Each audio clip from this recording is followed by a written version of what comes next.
बाद आज के चैनल के कार्यक्रम टॉप 10 में आपका स्वागत है। इस कार्यक्रम में हम आपको देश दुनिया की 10 बड़ी खबरें बताएंगे। तो नजर डालते हैं अभी तक की 10 बड़ी खबरों पर।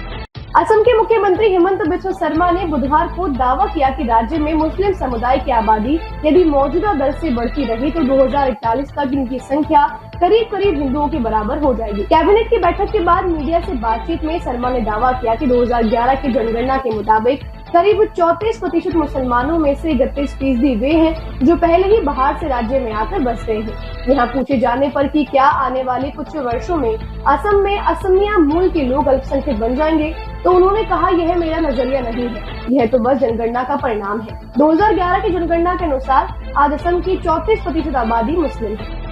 गणेश उत्सव के अवसर पर मध्य रेलवे की ओर से विशेष ट्रेनों की घोषणा की गई है। यात्रियों की सुविधा को ध्यान में रखते हुए अब तक कुल 250 स्पेशल ट्रेनों के संचालन का निर्णय लिया गया है। ये ट्रेन 22 अगस्त से 10 सितंबर के बीच चलाई जाएंगी। मध्य रेलवे के CPRO स्वप्निल नीला ने बताया कि हर साल की तरह इस वर्ष गणपति बप्पा के दर्शन के लिए आने वाले श्रद्धालुओं की सुविधा को देखते हुए मध्य रेलवे की तरफ से स्पेशल ट्रेनों की घोषणा कर दी गई है। इस दौरान 250 स्पेशल ट्रेनों की संचालन का फैसला किया गया है। स्वप्निल नीला ने सभी यात्रियों से अपील की है कि वे सभी यात्राएं वैध आरक्षित टिकट के साथ ही करें।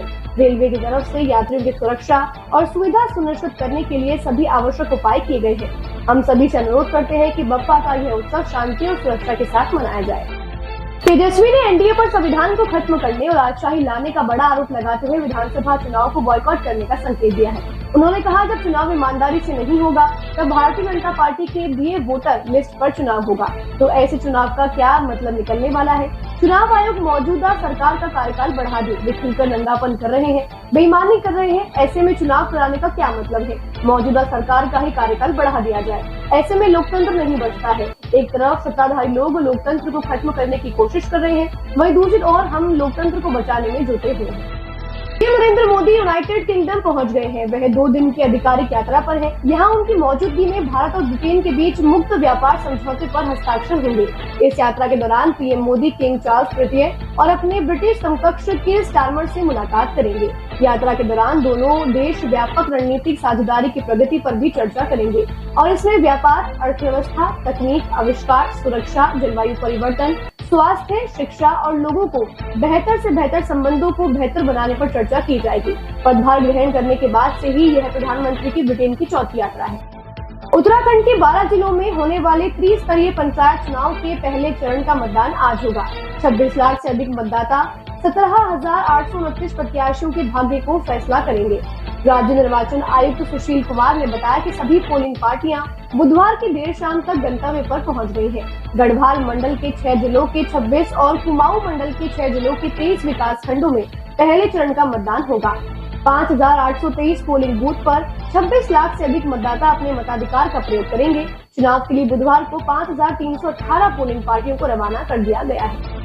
पीएम बेंजामिन नेतन्याहू की हत्या की साजिश करने के शक में इजराइल की सुरक्षा एजेंसी शिन बेट ने बुधवार को एक 70 साल की बुजुर्ग महिला को गिरफ्तार कर लिया है। इजरायली न्यूज कान पब्लिक ब्रॉडकास्टर की रिपोर्ट के मुताबिक महिला पर आरोप है कि वह आईडी ब्लास्ट के जरिए नेतन्याहू पर हमला करने की साजिश रच रही थी। गुरुवार को महिला के खिलाफ अपराध की साजिश रचने और आतंकी कार्यवाही करने की साजिश के आरोप में चार्जशीट दाखिल की जाएगी। रिपोर्ट के मुताबिक महिला को 2 हफ्ते पहले भी गिरफ्तार किया गया था। पुलिस के मुताबिक यह महिला जानी मानी सरकारी विरोधी प्रदर्शनकारी है। 3 साल से ज्यादा समय से चल रहे रूस और यूक्रेन के बीच संघर्ष आज भी थमने का नाम नहीं ले रहा है। भारी क्षति के बावजूद रूस यूक्रेन पर हमले तेज कर रहे हैं। ऐसे में अमेरिका ने एक बड़ा फैसला लिया है। इसके तहत अमेरिका ने यूक्रेन को $322 मिलियन के हथियार बेचने की मंजूरी दे दी है। इसमें एयर डिफेंस सिस्टम और बख्तरबंद सैन्य गाड़ियां शामिल हैं। यह फैसला ऐसे समय पर आया है जब यूक्रेन पर रूस के हमले तेज हो रहे हैं। उधर तेज होते हमलों के बीच बुधवार को इस्तांबुल में एक बार फिर शांति वार्ता हुई है। इस दौरान यूक्रेन ने रूस को एक बड़ा प्रस्ताव दिया है। इसके तहत यूक्रेनी राष्ट्रपति व्लादिमीर जेलेंस्की और रूसी राष्ट्रपति व्लादिमीर पुतिन के बीच सीधी बातचीत जल्द कराने की पेशकश की गई है। गृह मंत्रालय ने पीएम नरेंद्र मोदी के नेतृत्व वाली सरकार की सेंट्रल विस्टा परियोजना के तहत रायसीना हिल्स स्थित ब्रिटिशकालीन नॉर्थ ब्लॉक को खाली करना और इंडिया गेट के पास कर्तव्य पथ पर एक नई इमारत में स्थानांतरित होना शुरू कर दिया है। सूत्रों ने बुधवार को बताया कि केंद्रीय गृह सचिव गोविंद मोहन और कुछ संयुक्त सचिव तथा अवर सचिव स्तर के अधिकारी व उनके कर्मचारी पहले ही नवनिर्मित CCS 3 भवन में स्थानांतरित हो चुके हैं, जबकि शेष अधिकारी और अन्य कर्मचारी अगले कुछ दिनों में वहां स्थानांतरित हो जाएंगे। उन्होंने बताया कि केंद्रीय गृह मंत्री अमित शाह का कार्यालय अभी स्थानांतरित नहीं हुआ है, लेकिन प्रक्रिया चल रही है। देश भर में मानसून ने अपना विकराल रूप दिखाना शुरू कर दिया है। दिल्ली, NCR समेत उत्तर भारत के मैदानी इलाकों में बुधवार की सुबह से ही लगातार बारिश हो रही है। एक और जहां इस बारिश से मौसम सुहाना हो गया है और लोगों को भीषण गर्मी से राहत मिली है, वहीं दूसरी ओर कई इलाकों में जलभराव और बाढ़ जैसे हालात बन गए हैं। उत्तर प्रदेश, बिहार, राजस्थान और अन्य राज्यों में मूसलाधार बारिश ने आम जीवन को प्रभावित किया है। कई जगहों पर नदियों का जलस्तर तेजी से बढ़ रहा है, जिसमें निचले इलाकों में बाढ़ का खतरा मंडरा रहा है। पहाड़ी क्षेत्रों में लगातार बारिश की वजह से भूस्खलन की घटनाएं सामने आ रही हैं, जिससे कई प्रमुख सड़कों पर यातायात बाधित हुआ है। इसी बीच मौसम विभाग IMD ने 24 जुलाई गुरुवार के लिए तेज बारिश का अलर्ट जारी किया है। साथ ही शुक्रवार 25 जुलाई को भी मौसम खराब रहने की चेतावनी दी गई है। मोदीनॉमिक्स देश को विकसित भारत की ओर अग्रसर कर रही है। सार्वजनिक क्षेत्र के बैंकों की गैर निष्पादित आस्तियों में 4 वर्षों में 9.11% से 2.58% तक की कमी आई है।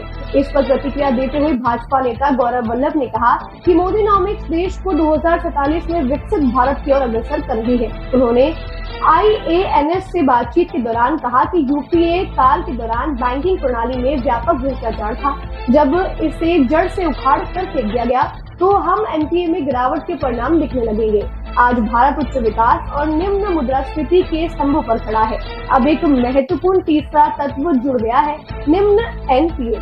सबसे अच्छी और संतोषजनक बात यह है कि MSME सेक्टर, जो देश की अर्थव्यवस्था की रीढ़ है, इसमें NPA की कमी हुई है। यह भारत की सुदृढ़ता है और वैश्विक स्तर पर भारत एकमात्र ऐसी अर्थव्यवस्था है जो हाई ग्रोथ लो इन्फ्लेशन पर है। टॉप 10 में आज के लिए बस इतना ही। कल फिर होगी आपसे मुलाकात, तब तक के लिए दीजिए इजाजत। नमस्कार।